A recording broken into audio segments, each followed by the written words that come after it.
How to remove or get out of Meta AI on Instagram.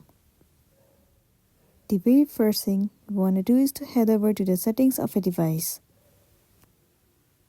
In here, scroll all the way down and search for the application Instagram.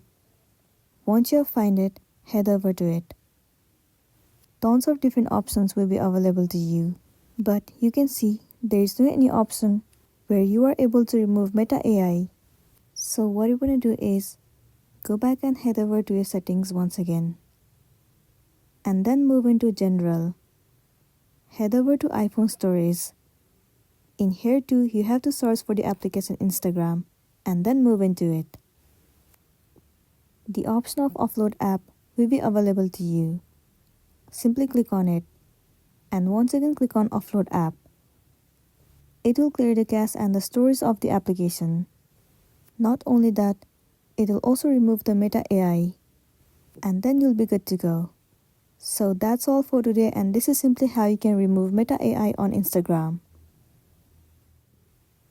Make sure to smash the like button and consider subscribing if you found this video helpful. We'll see you in the next one.